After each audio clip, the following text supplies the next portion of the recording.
ओम नमः शिवाय। हर हर महादेव। आज की वीडियो के माध्यम से हम शिवरात्रि व्रत की महात्म्य की कथा आपके सामने प्रस्तुत करने जा रहे हैं। उम्मीद करती हूँ कथा का पूरा फल लेने के लिए आप कथा को शुरू से लेकर अंत तक जरूर श्रवण करेंगे, क्योंकि कथा का पूरा फल हमें कथा को पूरा सुनने से ही मिलता है। आधा अधूरा छोड़ने से हम सिर्फ पाप के भागीदार बनते हैं। तो चलिए आज की इस कथा को हम शुरू करते हैं। ओम नमः शिवाय। हर हर महादेव। लोमस जी कहते हैं, ब्रह्मा जी ने जब संपूर्ण जगत की सृष्टि की तब राशियों से कालचक्र उत्पन्न हुआ। उस कालचक्र में सब कार्यों की सिद्धि के लिए 12 राशियां और 27 नक्षत्र मुख्य हैं। इन 12 राशियों और 27 नक्षत्रों के साथ क्रीड़ा करता हुआ कालचक्र सहज काल जगत को उत्पन्न करता है। ब्रह्मा से लेकर कीट पर्यंत सबको काल ही उत्पन्न करता, वही पालन करता और वही संहार करता है। एकमात्र काल से ही ये सारा जगत बंधा हुआ है। अकेला काल ही इस लोक में बलवान है, दूसरा कोई नहीं। अथ ये सब परपंच कलात्मक है। सबसे पहले काल हुआ। काल से ही स्वर्गलोक के अधिनायक उत्पन्न हुए। तदंतर लोकों की उत्पत्ति हुई। उसके बाद त्रुटि हुई। त्रुटि से लव हुआ। लव से क्षण हुआ। क्षण से निमिष हुआ, जो प्राणियों में निरंतर देखा जाता है। 60 निमिष का एक पल कहा जाता है। 60 पलों की एक घड़ी होती है। 60 घड़ी का एक दिन रात होता है। 15 दिन रात का एक पक्ष माना जाता है। 2 पक्ष का एक मास और 12 महीनों का एक वर्ष होता है। काल को जानने की इच्छा रखने वाले बुद्धिमान पुरुषों को इन सब बातों का ज्ञान रखना चाहिए। प्रतिपदा से लेकर पूर्णमासी तक पक्ष पूरा होता है। उस दिन पक्ष पूरा होने के कारण ही उसे पूर्णिमा कहते हैं। जिस तिथि को पूर्ण चंद्रमा का उदय होता है वे पूर्णमासी देवताओं को प्रिय है, तथा जिस तिथि को चंद्रमा लुप्त हो जाते हैं उसे विद्वानों ने अमावस्या कहा है। अग्निश्वात आदि पितरों को वे अधिक प्रिय है। ये 30 दिन पुण्यकाल से संयुक्त होते हैं। इनमें जो विशेषता है उसे आप लोग सुने। योगों में व्यतिपात, नक्षत्रों में श्रवण, तिथियों में अमावस्या और पूर्णिमा तथा संक्रांति काल, ये सब दान क्रम में पवित्र माने गए हैं। भगवान शंकर को अष्टमी प्रिय है, गणेश जी को चतुर्थी, नागराज को पंचमी, कुमार कार्तिकेय को षष्ठी, सूर्य देव को सप्तमी, दुर्गा जी को नवमी, ब्रह्मा जी को दशमी, रुद्रदेव को एकादशी, भगवान विष्णु को द्वादशी, कामदेव को त्रयोदशी तथा भगवान शंकर को चतुर्दशी विशेष प्रिय है। कृष्ण पक्ष में जो चतुर्दशी अर्धरात्रि व्यापनी हो उसमें सबको उपवास करना चाहिए। वे भगवान शिव का सायुज्य प्रदान करने वाली है। वही शिवरात्रि के नाम से विख्यात है। वह सब पापों का नाश करने वाली है। इसी विषय में एक प्राचीन इतिहास का उदाहरण दिया करते हैं। पूर्व काल में एक विधवा ब्राह्मणी थी जिसकी प्रकृति बड़ी चंचल थी। वे कामभोग में आसक्त रहती थी। अतः किसी कामी चांडाल के साथ उसका संबंध हो गया। उसके गर्भ से दुरात्मा चांडाल की एक पुत्र हुआ जिसका नाम दुस्सह था। दुस्सह बड़ा ही दुष्ट आत्मा था। वे सब धर्मों के विपरीत ही आचरण करता था। महान पाप पूर्ण प्रयोगों के द्वारा वे सदा नए नए पाप प्रारंभ करता था। वे ज्वारी, शराबी, चोर, गुर स्त्रीगामी, वधिक, दुष्ट आत्मा तथा चंडालोचित कर्म करने वाला था। एक दिन वे अधर्मी मन में कोई बुरी वृत्ति लेकर ही किसी शिवालय में गया। उस दिन शिवरात्रि थी। वे रात में भगवान शिव के पास उपवास पूर्वक रहा और वहां पास ही देवात्य होती हुई शिव शास्त्र की कथा सुनता रहा। वहां उसे लिंग स्वरूप भगवान शिव का दर्शन हुआ। दुष्ट होते हुए भी उसने एक रात व्रत किया और शिवरात्रि में जागता रहा। उसी शुभ क्रम के परिणाम से उसने पुण्य योनि प्राप्त करके बहुत वर्षों तक पुण्यात्माओं के लोक में सुख भोग किया। तदंतर वे राजा चित्रांगद का पुत्र हुआ। उसमें राज राजेश्वरों के लक्षण थे। वहां वे विचित्र वीर्य के नाम से प्रसिद्ध हुआ। उसका रूप बहुत सुंदर था। उसे सुंदरी स्त्रियां प्यार करती थी।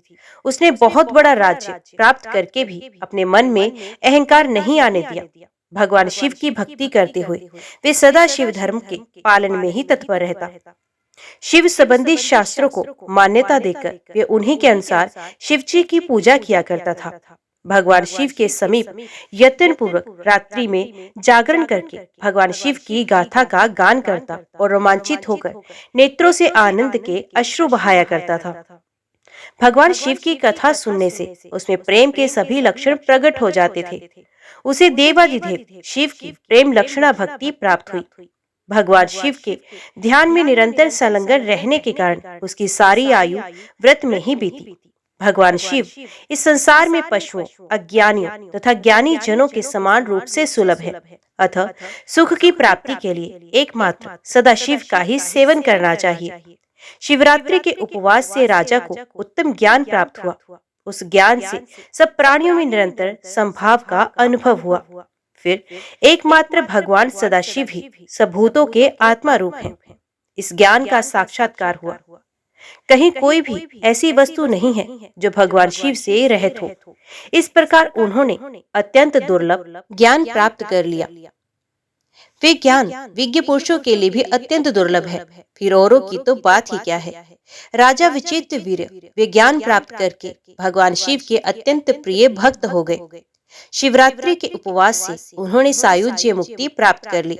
उसी पुण्य के प्रभाव से उन्होंने शिवजी की लीला में योग देने के लिए शिवजी से ही दिव्य जन्म प्राप्त किया। दक्ष कन्या सती से जब शिवजी का वियोग हुआ तब उनके जटा फटकारने से शब्द से उन्हीं के मस्तक से जो वीरभद्र नामक वीर उत्पन्न हुआ, वे राजा विचित्र वीर ही हैं। वही दक्ष यज्ञ का विनाश करने वाला हुआ। इसी प्रकार अन्य बहुत से मनुष्य भी शिवरात्रि व्रत के प्रभाव से पूर्व काल में सिद्धि प्राप्त कर चुके हैं। राजा भरत आदि तथा मानधाता धुंधुमार और हरिश्चंद्र आदि नरेश भी इस विचित्र वीर द्वारा किए हुए उत्तम शिवरात्रि व्रत का अनुष्ठान करके ही सिद्धि को प्राप्त हुए हैं। इन सबके अतिरिक्त भी बहुत से कुल इस श्रेष्ठ व्रत के द्वारा तारे गए हैं, जिनकी गणना या वर्णन करना असंभव है। देवाधिदेव जगदीश्वर शिव ने अपने वीरभद्र आदि असंख्य गणों के साथ कैलाश में राज्य किया है। वहां भगवान रुद्र के साथ ऋषि और इंद्रादि देवता भी सेवा में उपस्थित रहते हैं। ब्रह्मा जी उनकी स्तुति करते रहते हैं। भगवान विष्णु आज्ञा पालक सेवक की भांति खड़े होते हैं। इंद्र सब देवताओं के साथ सेवा धर्म का पालन करते हैं। चंद्रमा भगवान के मस्तक पर छत्र धारण करते हैं और वायुदेव चंवर डुलाते हैं। साक्षात अग्निदेव ही सदा उनके रसोइया बने रहते हैं। स्वर्गवासी गंधर्व उनके दरबार में गीत गाते और स्तुति पाठ करते हैं। इस प्रकार भगवान महेश्वर कैलाश पर्वत पर अपने प्रतापी पुत्र गणेश और कार्तिकेय आदि के साथ तथा महारानी गिरिराज नंदिनी उमा के साथ महान पराक्रम का परिचय देते हुए राज्य करते हैं। ओम नमः शिवाय। हर हर महादेव। अभी श्रवण कीजिए दूसरी कथा। सूत जी कहते हैं, एक समय दशरार देश के राजा वज्रबाहु की पत्नी सुमति अपने नवजात शिशु के साथ असाध्य रोग की शिकार हो गई थी। इसलिए दुष्ट बुद्धि राजा ने उसे वन में त्याग दिया। वहां अनेक प्रकार के कष्ट भोगती हुई वे यत्न पूर्वक आगे बढ़ने लगी। बहुत दूर जाने पर उसने वैश्यों का एक नगर देखा, जिसमें बहुत से स्त्री पुरुष निवास करते थे। उस नगर का रक्षक एक बहुत बड़ा महाजन वैश्य था, जो पद्माकार के नाम से प्रसिद्ध था। वे दूसरे कुबेर के समान धनवान था। उस वैश्यराज के घर में सेवा टहल का कार्य करने वाली कोई दासी उधर ही आ रही थी। वे दूर से ही राजपत्नी को देखकर उनके समीप आई। उसने रानी को देखते ही उसका सारा हाल जान लिया। वे पुत्र सहित अत्यंत कष्ट भोग रही थी। दासी ने अपने स्वामी को उस स्त्री का दर्शन कराया। वैश्यराज ने रोगी पुत्र के साथ स्वयं भी रोग से पीड़ित हुई राजपत्नी को एकांत में बुलाकर उसका सब वृत्तांत पूछा और सब बात जान लेने पर अपने घर के पास ही एकांत गृह में उसे ठहराया। अन्न, वस्त्र, जल और शैया आदि का प्रबंध करके वैश्य ने माता के समान उसका आदर किया। उस घर में सुरक्षित होकर निवास करती हुई राजपत्नी के वर्ण और यक्ष्मा आदि रोगों की शांति नहीं हुई। कुछ ही दिनों में रानी का पुत्र घाव से पीड़ित होकर वैद्यों की चिकित्सा शक्ति से परे जा पहुंचा और मृत्यु को प्राप्त हो गया। पुत्र के मरने पर रानी महान शोक से ग्रस्त होकर मूर्छित हो गई और टूटी हुई लता के समान धरती पर गिर पड़ी। फिर सचेत होने पर वैश्यों की स्त्रियों ने उसे बहुत समझाया, तथापि वे अत्यंत दुखित हो विलाप करने लगी। हाय पुत्र, बंधु बांधवों से त्यागी हुई अपनी इस दीन एवं अनाथ माता को छोड़कर तुम कहाँ चले गए? जब इस प्रकार विलाप कर रही थी, उसी समय ऋषभ नाम से प्रसिद्ध शिव योगी वहां पहुंचे। वैश्यराज ने अर्घ्य देकर उनका सत्कार किया। पश्चात वे शोकग्रस्त राजपत्नी रानी के समीप जाकर इस प्रकार बोले, बेटी, तुम इतनी क्यों रो रही हो? संसार में किसका जन्म हुआ है और कौन मृत्यु को प्राप्त हुआ है? ये शरीर आदि जल के फेन के समान क्षण भंगुर है। कभी इनकी प्रीति का भ्रम होता है, कभी ये शांत हो जाते हैं और कभी पुण्य इनकी स्थिति होती है। अतः फेन के समान इस शरीर की मृत्यु होने पर विद्वान पुरुष शोक नहीं करते। सत्व आदि तीनों गुण माया से उत्पन्न होते हैं। उन्हीं तीनों गुणों से शरीर की उत्पत्ति हुई है। अतः सबके शरीर त्रिगुणमयी ही है। सत्व गुण की अधिकता होने से जीव देव योनि को प्राप्त होता है। रजोगुण से मानव योनि में जन्म लेता है और तमोगुण की अधिकता से अपनी वासना के अनुसार वे पशु पक्षी आदि योनि में उत्पन्न होता है। वर्तमान संसार में जीव अपने कर्मों के बंधन से बंधकर बार बार ऐसे सुख दुखमय अवस्था को प्राप्त होता है जिसका अनुमान करना अत्यंत कठिन है। जिनकी आयु एक कल्प तक की मानी गई है, ऐसे देवताओं की स्थिति में भी उलट फेर होता रहता है। फिर जो अनेक प्रकार के रोगों से ग्रस्त हैं, ऐसे मानव देहधारी प्राणियों की तो बात ही क्या। कोई काल को ही इस शरीर में उत्पत्ति में कारण बताते हैं, तो कोई कर्म को और कोई गुणों को हेतु मानते हैं। वस्तुत काल, कर्म और गुण तीनों से ही शरीर का आधार हुआ है। ये पांच भौतिक शरीर उत्पन्न हो या मरे, इसे देखकर विद्वान पुरुष हर्ष और शोक ना करे। जीव अव्यक्त से उत्पन्न होता है और अव्यक्त में ही लीन होता है। केवल मध्य काल में जल के बुलबुले की भांति व्यक्त सा प्रतीत होता है। जीव जब गर्भ में आता है, उसी समय उसकी मृत्यु निश्चित हो जाती है। वे दैववश जन्म लेकर जीवित रहता है अथवा जन्म लेते ही सहसा उसकी मृत्यु हो जाती है। कितने ही जीव गर्भ में ही नष्ट हो जाते हैं। कुछ जन्म लेने पर तत्काल मर जाते हैं, कुछ जवान होने पर मृत्यु को प्राप्त होते हैं, तो कुछ बुढ़ापे में परलोकगामी होते हैं।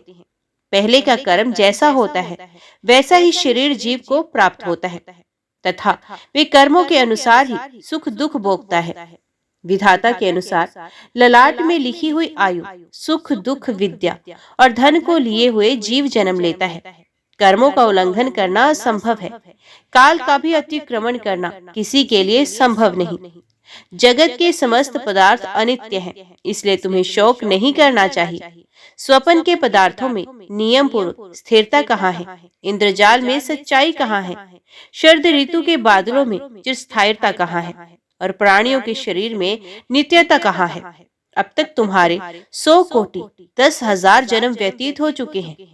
अब तुम ही बताओ, तुम किस किस की पुत्री हो, किस किस की माता हो और किस किस की पत्नी हो। ये शरीर 5 भूतों का बना हुआ है।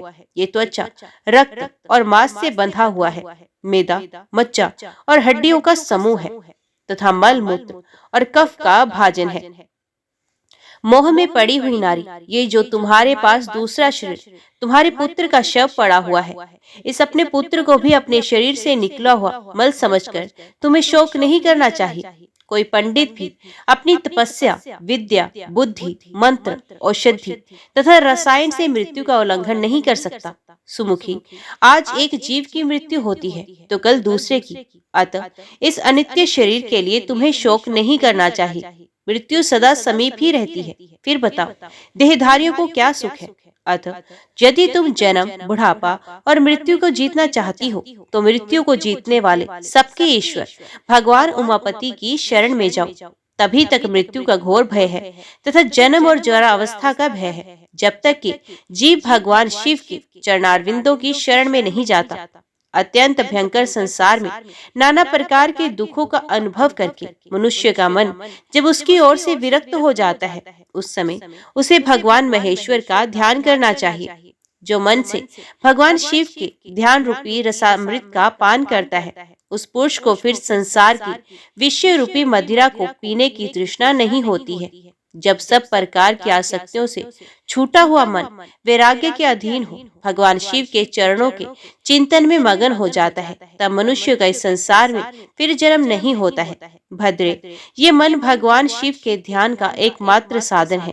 उसे शोक और मोह में ना डुबाओ, शिव जी का भजन करो। इस प्रकार शिव योगी ने अनून्य पूर्वक जब रानी को समझाया, तब उसने उन्हीं को गुरु मानकर उनके चरण कमलों में प्रणाम करके कहा, भगवान, जिसका एकमात्र पुत्र मर गया हो, जिसे प्रिय बंधुओं ने त्याग दिया हो, तथा जो महान रोग से अत्यंत पीड़ित रहती हो, ऐसी मुझ अभागिनी के लिए मृत्यु के सिवा दूसरा कोई कौन गति है। इसलिए मैं इस शिशु के साथ ही प्राण त्याग दूंगी। मृत्यु के समय जो आपका दर्शन हो गया, मैं इतने से ही कृतार्थ हूँ। रानी की ये बात सुनकर दया निधान शिव योगी मरे हुए बालक के पास आए और शिव मंत्र से अभिमंत्रित भस्म लेकर उसके मुंह में डाल दिया। विभूति के पड़ते ही वे मरा हुआ बालक प्राण युक्त हो गया। प्राण लौट आने पर बालक ने आंखें खोल दी। उसकी इंद्रियों में पूर्वत शक्ति आ गई और वे दूध पीने की इच्छा से रोने लगा। तब नेत्रों से आनंद के आंसू बहाती हुई रानी ने झपट कर बालक को गोद में उठा लिया और उसे छाती से चिपका कर वे अपूर्व आनंद में डूब गई। तत्पश्चात शिव योगी ने माता और बालक के विषैले घावों से युक्त शरीर में भस्म का स्पर्श कराया। इससे उन दोनों के शरीर दिव्य हो गए। उन्होंने देवताओं के समान कांतिमान स्वरूप धारण कर लिया। तत्पश्चात ऋषभ ने रानी से कहा, बेटी, तुम दीर्घ काल तक जीवित रहो। जब तक इस संसार में जीवित रहोगी, तब तक वृद्धावस्था तुम्हारा स्पर्श नहीं कर सकेगी। साध्वी, तुम्हारा ये पुत्र लोक में भद्रायु नाम से विख्यात होगा और अपना राज्य प्राप्त कर लेगा। तब तक तुम इन्हीं वैश्यराज के घर में निवास करो, जब तक कि तुम्हारा पुत्र पूर्ण विद्वान ना हो जाए। इस प्रकार ऋषभ योगी ने भस्म की शक्ति से मरे हुए राजकुमार को जीवित करके अपने अभीष्ट स्थान को प्रस्थान किया। भद्रायु उन्हीं वैश्यराज के घर में क्रमश बढ़ने लगा। वैश्य के भी शून्य नामक एक पुत्र था, जो राजकुमार का सखा हुआ। राजकुमार और वैश्य कुमार दोनों परस्पर बड़ा स्नेह रखते थे। वैश्यराज ने विद्वान ब्राह्मणों के द्वारा राजकुमार और अपने पुत्र का भी संस्कार विस्तार पूर्वक करवाया। समय आने पर उपनयन संस्कार हो जाने के पश्चात दोनों बालकों ने गुरु सेवा में तत्पर हो विनय पूर्वक संपूर्ण विद्याओं का संग्रह किया। तदंतर जब राजकुमार का 16वां वर्ष लगा, तब वे ऋषभ योगी पुण्य वैश्यराज के घर आए। रानी और राजकुमार ने बड़े हर्ष के साथ उनका बार बार प्रणाम करके उनकी यथायोग्य पूजा की। उन दोनों से पूजित होने पर योगीश्वर शिव योगी ने कहा, बेटा, तुम कुशल से तो होना, तुम्हारी माता को भी कोई कष्ट तो नहीं है ना? क्या तुमने सब विद्याओं का अध्ययन कर लिया? गुरुजनों की सेवा में सदा संलग्न रहते हो ना? वत्स, क्या मुझ प्राणदाता गुरु का कभी स्मरण करते हो? योगीश्वर ऋषभ के ऐसा कहते समय विनयशीला रानी ने अपने पुत्र को उनके चरणों में डाल दिया और कहा, गुरुदेव, ये आपका ही पुत्र है, आप ही इसके प्राणदाता पिता हैं। आप दया करके अपने शिष्य को अनुग्रहित करें और इसे सत्पुरुषों के उत्तम मार्ग शुभ कर्म का उपदेश दें। रानी के द्वारा इस प्रकार प्रसन्न कराए जाने पर परम बुद्धिमान शिव योगी ने राजकुमार को सन्मार्ग का उपदेश दिया। ऋषभ बोले, वेद, स्मृति और पुराणों में जिसका उपदेश किया गया है वे सनातन धर्म है। सब लोगों को चाहिए कि अपने अपने वर्ण और आश्रम के अनुसार सदा शास्त्रोक्त धर्म का सेवन करें। वत्स, तुम सदा सत्पुरुषों के मार्ग पर चलो, उत्तम आचार का ही पालन करो, देवताओं की आज्ञा का भी उल्लंघन ना करो, देवताओं की अवहेलना भी ना करो। गो देवता, गुरु और ब्राह्मण के प्रति सदा भक्ति भाव रखो। अतिथि के रूप में चांडाल भी अपने घर में आ जाए तो सदा उसका सत्कार करो। अपने प्राणों पर संकट आ जाए तो भी सत्य का परित्याग ना करो। महाभाव, पराये धन की, पराई स्त्री की, देवता तथा ब्राह्मण की वस्तुओं की और अत्यंत दुर्लभ पदार्थों की तृष्णा त्याग दो। महामती, सदा उत्तम कथा, उत्तम आचार, उत्तम व्रत, सत्पुरुषों के आगमन तथा धर्म आदि के संग्रह की ही अभिलाषा करो। स्नान, जप, होम, स्वाध्याय, पितृ तर्पण, गो पूजा, देव पूजा और अतिथि पूजा में कभी आलस्य को समीप न आने दो। क्रोध, द्वेष, भय, छठता, चुगली, अनुचित आग्रह, कुटिलता, दंभ और उद्वेग का यत्न पूर्वक त्याग करो। अकारण वैर, व्यर्थ की बकवाद और दूसरों की निंदा छोड़ दो। मृग्या, रुतक्रिया, मद्यपान, स्त्री, स्त्री लंपटपोष, इन सब के संग का परित्याग करो। अधिक भोजन, अधिक परिश्रम, अधिक बातचीत और अधिक खेलकूद तथा क्रीड़ा विलास को सदा के लिए छोड़ दो। अधिक विद्या, अधिक श्रद्धा, अधिक पुण्य, अधिक स्मरण, अधिक उत्साह, अधिक प्रसिद्धि और अधिक धैर्य जैसे भी प्राप्त हो उसके लिए सदा चेष्टा करो। अपनी ही पत्नी के प्रति सकाम बनो, अपने शत्रुओं पर ही क्रोध करो, पुण्य राशि के संग्रह के लिए ही लोभ करो, पापचारियों के प्रति ही दोष दृष्टि रखो, पाखंडियों के प्रति द्वेष तथा साधु पुरुषों के प्रति राग रखो, बुरी सलाह को समझाने में और ग्रहण करने में मूर्ख बने रहो, चुगलों की बातें अनसुनी करने के लिए बहरे हो जाओ, धूर्त, अत्यंत क्रोधी, शठ, क्रूर, शली, चंचल, दुष्ट, पतित, नास्तिक और कुटिल मनुष्य को दूर से ही त्याग दो। अपनी प्रशंसा ना करो, दूसरों की चेष्टाओं और इशारों को समझो, धन और कुटुंब में अधिक आसक्ति ना रखो, पतिव्रता पत्नी, माता, ससुर, साधु पुरुष और गुरु के वचनों में सदा विश्वास करो। अपनी रक्षा में तत्पर होकर सदा सावधान रहो, उत्तम व्रत का पालन करो, अपने सेवकों पर भी कभी पूर्ण विश्वास ना करो। महामते, जो तुम्हारा विश्वास पात्र रहा हो ऐसा कोई पुरुष यदि चोरी में भी पकड़ा जाए तो उसे प्राण दंड ना दो। पाप रहित मनुष्य पर संदेह ना करो, सत्य से विचलित ना हो। अनाथ, दीन, वृद्ध, स्त्री, बालक और निरपराध मनुष्य की धन से, बुद्धि से, शक्ति से, बल से तथा अपने प्राणों द्वारा भी रक्षा करो। वध करने योग्य शत्रु भी यदि शरण में आ जाए तो उसे ना मारो। माता पिता और गुरु के कोप से बचो। धन का व्यय, पुत्रों तथा ब्राह्मणों का अपराध सहन करो। जिस प्रकार ब्राह्मण प्रसन्न हो वैसा उनका हित करो, क्योंकि श्रेष्ठ द्विज संकट में पड़े हुए राजा को उस संकट से उद्धार करते हैं। आयु, यश, बल, सुख, धन, पुण्य और प्रजाजनों की उन्नति, ये सब जिस सत्कर्म से संभव हो उसका सदा सेवन करना चाहिए। देश, काल, शक्ति, कर्तव्य, अकर्तव्य का भली भांति विचार करके सदा यत्न पूर्वक कर्म करो। स्वयं किसी को बाधा ना पहुंचाओ, दूसरों की बाधा का निवारण करो। उत्तम नीति और शक्ति से चोरों तथा दुष्टों का दमन करो। स्नान, जप, होम, देव पूजा तथा श्राद्ध क्रम में उतावली ना करो। नींद लेने और भोजन में शीघ्रता करो। उदारता युक्त, शर्ता रहित, सत्य, मनुष्यों के मन को प्रिय लगने वाली तथा थोड़े से अक्षर और अधिक अर्थ वाली बात बोलो। कहीं भी भय ना करो। शत्रु और विपत्तियों में पड़कर भी निडर बने रहो। ब्राह्मण कुल, गुरु की आज्ञा तथा पाप चारण से डरो। कुटुंबी जनों, भाई बंधुओं, ब्राह्मणों, पत्नियों, पुत्रों तथा भोजन की पंक्तियों में समता पूर्ण बर्ताव करो। सत्पुरुषों के हितकारक उपदेशों, पुण्य कथाओं, विद्या गोष्ठियों तथा धर्म चर्चाओं में कभी मुंह न मोड़ो। जल के निकट सर्वत्र विख्यात ब्राह्मणों के निवास से युक्त परम पवित्र तथा कल्याण में प्रशस्त स्थान में सदा निवास करो। जहाँ कुलटाएं और वैश्य रहती हूँ, जहाँ काम प्लप्त पुरुषों का निवास हो, ऐसे नीच जनसेवित दूषित स्थान में तुम कभी निवास ना करो। त्रिभुवन के स्वामी एकमात्र भगवान शिव की शरण लेकर भी तुम सभी देवताओं की यथा समय उपासना करते रहो और उनके दिनों तत्संबंधी तिथियों का भी स्मरण करो। वत्स, तुम सदा पवित्र, सदा दक्ष, सदा शांत, सदा स्थिर, सदा काम, क्रोध, लोभ, मोह, मद और मात्सर्य, इन 6 शत्रु को जीतने वाले तथा सदा एकांतवासी बनो। वेद वेत्ता ब्राह्मण, नियमों से प्रकाशित होने वाले शांत सन्यासी, पुण्य वृक्ष, पुण्य नदी, पुण्य तीर्थ, महासरोवर, धेनु, वृषभ, पतिव्रता स्त्री तथा अपने घर के देवताओं को उनके पास जाते ही सहसा नमस्कार करो। ब्रह्म मुहूर्त में उठकर भली भांति आचमन करके तुम पहले अपने गुरु जी को प्रणाम करो। तत्पश्चात तुम अपति भगवान शिव का ध्यान करके लक्ष्मीपति, नारायण, ब्रह्मा, गणेश, सकंद, कात्यायनी देवी, महालक्ष्मी, महासरस्वती, इंद्र आदि लोकपाल तथा पुण्य श्लोक, पवित्र यश वाले महर्षियों का चिंतन करो। उसके बाद उदय काल में सदा भगवान सूर्य को प्रणाम करो। गंध पुष्प, तांबूल, शाक और पके फल आदि भक्ष्य भोज्य, प्रिय एवं नूतन पदार्थ पहले भगवान शिव को अर्पण करो, फिर प्रसाद रूप से उसका उपभोग करो।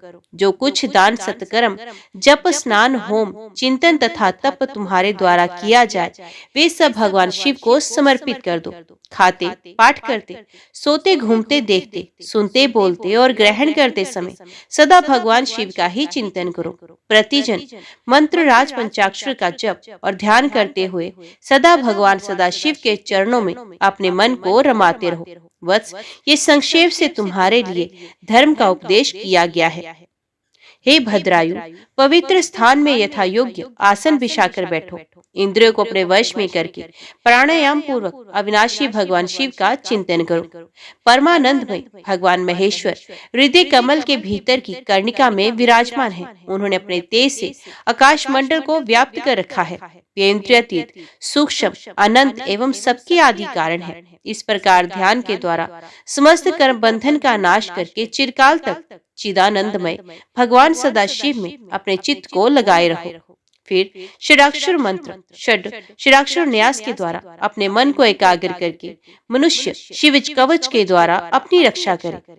सर्वदेवमय महादेव जी गहरे संसार कूप में गिरे हुए मुझे असहाय की रक्षा करे।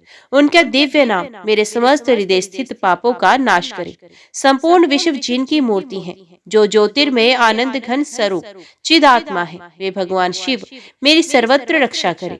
जो सूक्ष्म से भी अत्यंत सूक्ष्म है, महान शक्ति से संपन्न है, वे ईश्वर, वे महादेव जी संपूर्ण भयों से हमारी रक्षा करे। जिन्होंने पृथ्वी के रूप में इस विश्व को धारण कर रखा है, वे अष्टमूर्ति गिरीश पृथ्वी से मेरी रक्षा करे। जो जल के रूप में जीवों को जीवन दान दे रहे हैं, वे जल से मेरी रक्षा करे। जो विशिष्ट लीला विहारी शिव कल्प के अंत में समस्त भुवनों को विदग्ध करके आनंद से नृत्य करते हैं, वे काल रुद्र भगवान दावानल से, आधी तूफान से और समस्त तापों से मेरी रक्षा करे। प्रदीप्त विद्युत एवं स्वर्ण के सदृश जिनकी कांति है, विद्या, वर, अभय मुद्रा और कुठार जिनके कर कमलों से सुशोभित हैं, जो चतुर्मुख और त्रिलोचन है, वे सतपुरुष भगवान पूर्व दिशा में निरंतर मेरी रक्षा करे। जो कुठार, वेद, अंकुश, पाश, शूल, कपाल, नगाड़ा और रुद्राक्ष की माला को धारण किए हुए हैं, जो चतुर्मुख हैं, वे नील रुचि त्रिनेत्र अघोर भगवान दक्षिण दिशा में मेरी रक्षा करे। कुंद, चंद्रमा, शंख और स्वस्तिक के समान जिनकी उज्जवल कांति है, वे रुद्राक्ष माला, वर और अभय मुद्रा से जो सुशोभित है, वे महाप्रभावशाली चतुर्नयन त्रिलोचन सद्योधिजात भगवान पश्चिम दिशा में मेरी रक्षा करे। जिनके हाथों में वर, अभय मुद्रा, रुद्राक्ष माला और टांकी विराजमान है, कमल किंचल के सदृश जिनका वर्ण है, वे चतुर्मुख त्रिनेत्र वामदेव भगवान उत्तर दिशा में मेरी रक्षा करे।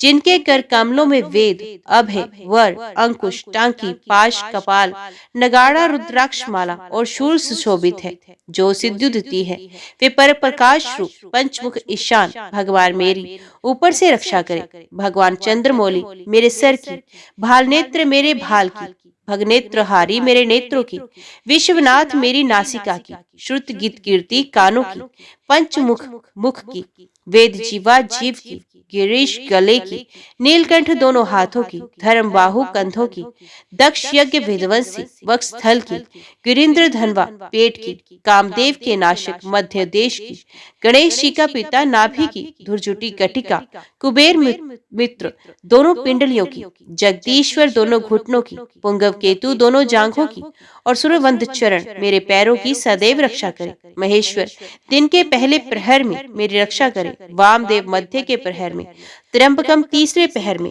विश्वध्वज दिन के अंत वाले पहर में मेरी रक्षा करे। शशि शेखर रात्रि के आरंभ में, गंगाधर अर्धरात्रि में, गौरीपति रात्रि के अंत में, मृत्युंजय सर्वकाल में मेरी रक्षा करे। शंकर अंत स्थित अवस्था में मेरी रक्षा करे। स्थाणु वही स्थित रक्षा करे, पशुपति बीच में रक्षा करे और सदाशिव सब और मेरी रक्षा करे। भुवनेकनाथ खड़े होने के समय, प्रमनाथ चलते समय, वेदांत वैद्य बैठे रहते समय और अविनाशी शिव सोते समय मेरी रक्षा करे। नीलकंठ रास्ते में मेरी रक्षा करे। त्रिपुरारी शैलादि दुर्गों में, उद्रा शक्ति मृग व्याध वनवासादि महान प्रवासों में मेरी रक्षा करे।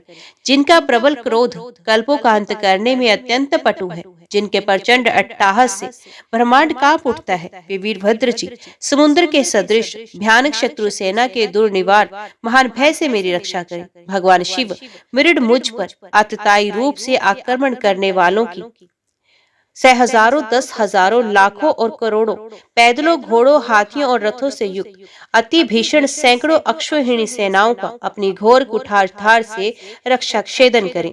भगवान त्रिपुरांतक का पर्यल्याग्नि के समान ज्वालाओं से युक्त जलता हुआ त्रिशूल मेरे दस्यु दल का विनाश कर दे और उनका पिनाक धनुष शार्दूल, सिंह, रीछ और भेड़िया आदि सिंहस्त्र जंतुओं का मंत्रस्त्र करे।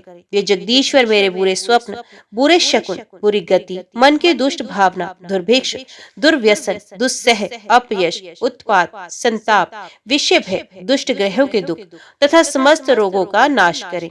संपूर्ण तत्व जिनके स्वरूप है, जो संपूर्ण तत्वों में विचरण करने वाले, समस्त लोगों के एकमात्र कर्ता और संपूर्ण विश्व के एकमात्र भरण पोषण करने वाले हैं, जो अखिल विश्व के एक ही संहारकारी, सब लोगों के एकमात्र गुरु, समस्त संसार के एक ही साक्षी, संपूर्ण वेदों के गूढ़ तत्व, सबको वर देने वाले, समस्त पापों और पीड़ाओं का नाश करने वाले, सारे संसार को अभय देने वाले, सब लोगों के एकमात्र कल्याणकारी, चंद्रमा का मुक्त धारण करने वाले, अपने सनातन प्रकाश से प्रकाशित होने वाले, निर्गुण, उपमा रहित, निराकार, निराभास, निरामय, निष्प्रपंच, निष्कलंक, निर्द्वंद, निस्संग, निर्मल, गति शून्य, नित्य रूप, नित्य वैभव से संपन्न, अनुपम ऐश्वर्य से सुशोभित, आधार शून्य, नित्य, शुद्ध, बुद्ध, परिपूर्ण, सच्चिदानंद घन, अद्वितीय तथा परम शांत प्रकाश में तेज स्वरूप है, उन भगवान सदाशिव को नमस्कार है।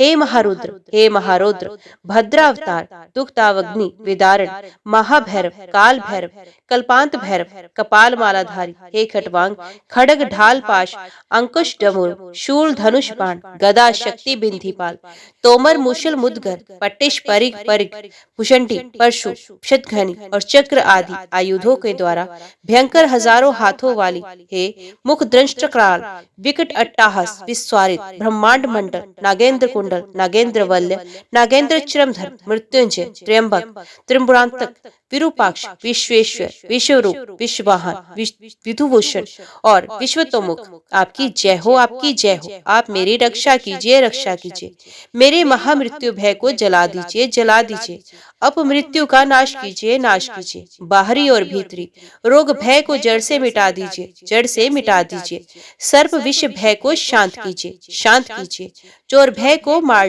डालिए, मार डालिए, मेरे काम, क्रोध, लोभ आदि भीतरी तथा इंद्रियों के और शरीर के द्वारा होने वाले पाप कर्म रूपी बाहरी शत्रुओं का उच्चाटन कीजिए, उच्चाटन कीजिए, शूल के द्वारा विदारण कीजिए, विदारण कीजिए, कुठार के द्वारा काट डालिए, काट डालिए, खड़ग के द्वारा छेद डालिए, छेद डालिए, खटवान के द्वारा नाश कीजिए, नाश कीजिए, मुश्किल के द्वारा पीस डालिए, पीस डालिए और बाणों के द्वारा बींध डालिए, बींध डालिए। आप मेरी हिंसा करने वाले राक्षसों को भय दिखाइए, भय दिखाइए, भूतों का विदारण कीजिए, विदारण कीजिए, कुष्मांड, बेताल, मारियों और ब्रह्म राक्षसों को संत्रस्त कीजिए, संत्रस्त कीजिए, मुझको अभय कीजिए, अभय कीजिए, मुझ डरे हुए को आश्वासन दीजिए, आश्वासन दीजिए, नरक भय से मेरा उद्धार कीजिए, उद्धार कीजिए, मुझे जीवन दान दीजिए, जीवन दान दीजिए, क्षुधा तृष्णा से मुझको अप्यायित कीजिए, अप्यायित कीजिए, आपकी जय हो, आपकी जय हो, मुझे दुखातुर को आनंदित कीजिए, आनंदित कीजिए, शिव कवच से मुझे आच्छादित कीजिए, आच्छादित कीजिए, त्र्यंबकम सदाशिव, आपको नमस्कार है, आपको नमस्कार है, आपको नमस्कार है। ओम नमः शिवाय, हर हर महादेव। इस प्रकार मैंने तुम्हें वरदायक शिव कवच का उपदेश किया है। ये सब बाधाओं को शांत करने वाला है तथा समस्त प्राणियों के लिए गोपनीय वस्तु है। जो मनुष्य इस उत्तम शिव कवच को सदा धारण करता है, उसे भगवान शंकर की कृपा से कहीं भी भय नहीं प्राप्त होता।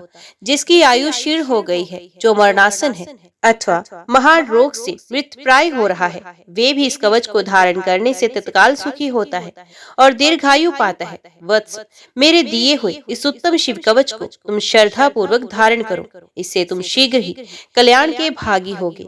ऐसा कहकर ऋषभ योगी ने उस राजकुमार को बड़ी भारी आवाज करने वाला एक शंख तथा शत्रुओं का नाश करने वाला खड्ग दिया। फिर भस्म को अभिमंत्रित करके राजकुमार के सब अंगों में लगाया और उसे 12,000 हाथियों का बल प्रदान किया। तदंतर योगी ने कहा, इस तलवार की धार बड़ी पैनी है, तुम जिसको एक बार इसे दिखा दोगे उस शत्रु की तत्काल मृत्यु हो जाएगी। तो तुम्हारे जो शत्रु इस शंख की ध्वनि सुनेंगे वे मूर्छित होकर गिर जाएंगे, अचेत होकर हथियार डाल देंगे।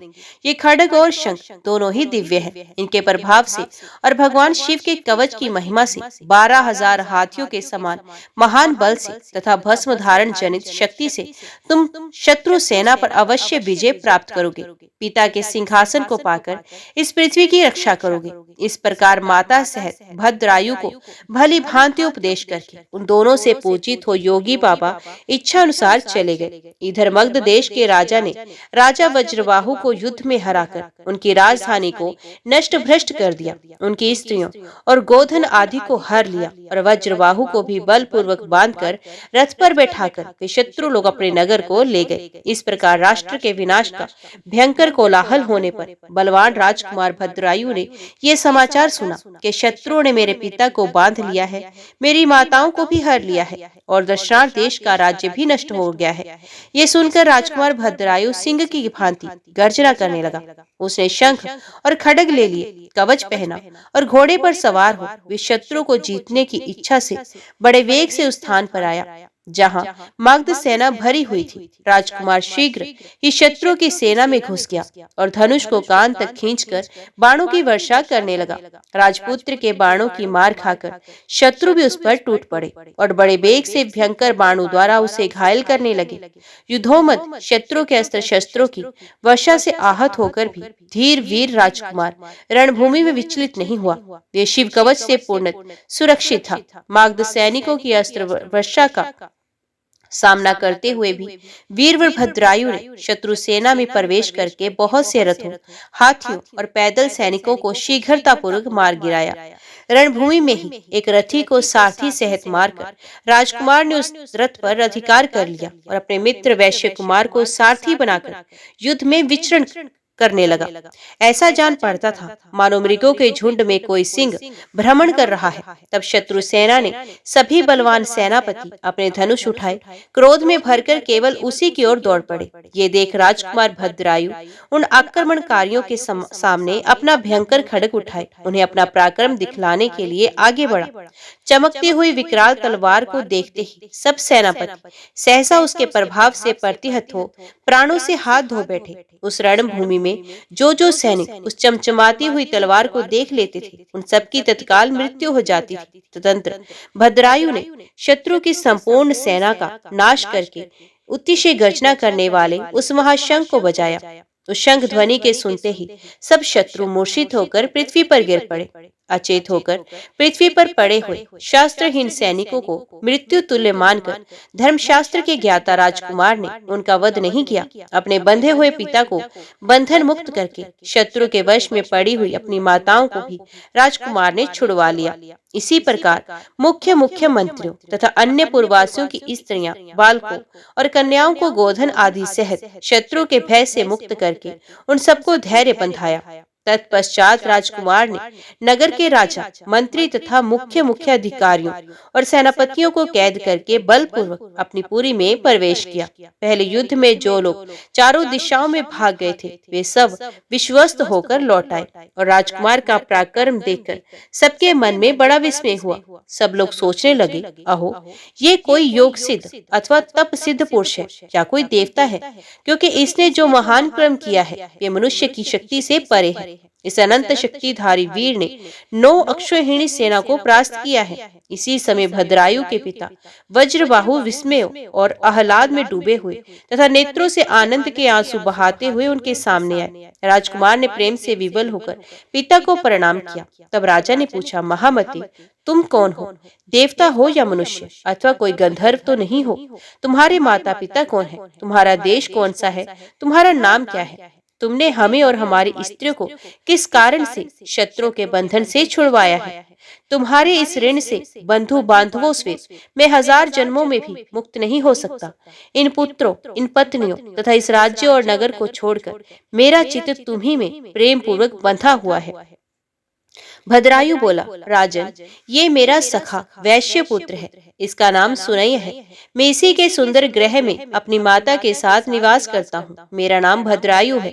मैं अपनी वृत्तांत पीछे आपको बताऊंगा। इस समय आप स्त्रियों और मित्र जनों के साथ नगर में प्रवेश कीजिए और शत्रु का भय छोड़कर सुख से रहिए। जब तक मैं पुण्य लौट कर ना आऊं, तब तक इन शत्रु को ना छोड़िएगा।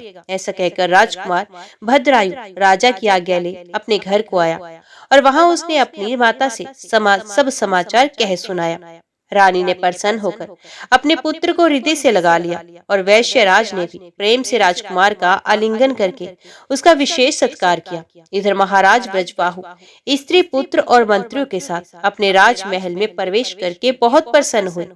वे रात्रि व्यतीत होने पर योगियों में श्रेष्ठ ऋषभ महारानी सीमंतनी के पति राजा चंद्रगन के समीप गए और भद्रायु की उत्पत्ति कथा, उसके अलौकिक पराक्रम का वर्णन करके एकांत में प्रेम पूर्वक बोले, राजन, तुम अपनी पूर्ति कीर्ति मालिनी का विवाह राजकुमार भद्रायु के साथ करो। इस प्रकार निषिद्ध राज को समझाकर योगी ऋषभ चले गए। तदंतर राजा चंद्रागत ने वैवाहिक मंगल के लिए उपयुक्त शुभ मुहूर्त में भद्रायु को बुलाया और अपनी कीर्ति मालिनी नामक पुत्री से उसे विवाह करवा दिया। भद्रायु के पिता राजा वज्रहाहु को भी बुलाकर निषिद्ध राज ने मंत्रियों सहित उनकी अगवानी की और नगर में आने पर उनका यथावत सत्कार किया। वज्रबाहु ने देखा कि शत्रुओं का नाश करने वाला भद्रायु विवाह करके मेरे चरणों में प्रणाम कर रहा है, तब उन्होंने बड़े प्रेम और हर्ष से उठाकर उसे हृदय से लगा लिया और निषिद्ध राज से कहा, चंद्रागत जी, आपका ये दामाद बड़ा बलवान है। मैं इसके वंश और जन्म का यथार्थ परिचय जानना चाहता हूँ। उनके इस प्रकार पूछने पर निषिद्ध राज ने उनसे एकांत में मिलकर हंसते हुए कहा, महाराज, ये आप ही का पुत्र है। शैशव काल में ये रोग से पीड़ित था और उसकी माता भी रोग से व्याकुल थी, अतः आपने माता सहित इस बालक को वन में त्याग दिया था। बालक के साथ वन में घूमती हुई यह सहाय नारी दैवयोग से एक वैश्य के घर में जा पहुंची। वैश्य ने उसकी रक्षा की। फिर आपका ये बालक रोग से अत्यंत पीड़ित होकर मर गया था, किंतु किसी योगीराज ने आकर इसे पुनः जीवित किया। योगीराज का नाम ऋषभ है। शिव योगी ऋषभ के भी प्रभाव से माँ बेटे देवताओं के समान दिव्य रूप को प्राप्त हुई। उन्हीं के दिए हुए शत्रु नाशक खड्ग और शंख के द्वारा शिव कवच से सुरक्षित हो भद्रायु ने युद्ध में शत्रुओं पर विजय पाई है। यह अकेले ही 12,000 हाथियों का बल धारण करते हैं। ये सब विद्याओं में पारंगत हैं और अब मेरे जमाता भी हो गए हैं। अतः आप इन्हें और इनकी पतिव्रता माता को साथ लेकर अपने नगर को जाइए। इससे आप उत्तम कल्याण के भागी होंगे। ये सब बातें बताकर राजा चंद्रांगत अपने रनिवास में ठहरी हुई राजा की ज्येष्ठ पत्नी को वहां ले आए। वे वस्त्र आभूषणों से विभूषित थी। उन्होंने वज्रबाहु को रानी से मिलाया। ये सब वृत्तांत सुनकर और देखकर राजा वज्रबाहु बहुत लज्जित हुए और मूर्खतावश उनके द्वारा जो अनुचित कर्म हो गया था उसकी वे स्वयं ही निंदा करने लगे। पत्नी और पुत्र के दर्शन से उन्हें बड़ी प्रसन्नता प्राप्त हुई। उनके सब अंगों में रोमांच हो आया और उन्होंने दोनों को हृदय से लगा लिया। इस प्रकार निषिद्ध राज से पूजित और प्रशंसित होकर राजा ब्रजबाहु ने अपनी बड़ी रानी को, राजकुमार भद्रायु को और पुत्र वधु कीर्ति मालिनी को भी साथ ले परिवार सहित अपनी राजधानी को प्रस्थान किया। वहां जाकर भद्रायु ने समस्त पूर्ववासियों को आनंदित किया। समय आने पर उसके पिता जब स्वर्गवासी हो गए, तब युवावस्था में अद्भुत पराक्रमी भद्रायु ने ही संपूर्ण पृथ्वी का शासन किया और ब्रह्म ऋषियों के समीप मगधराज हेमरथ से मित्रता जोड़कर उन्हें अपने बंधन से मुक्त किया। ओम नमः शिवाय। हर हर महादेव। आज की वीडियो में इतना ही।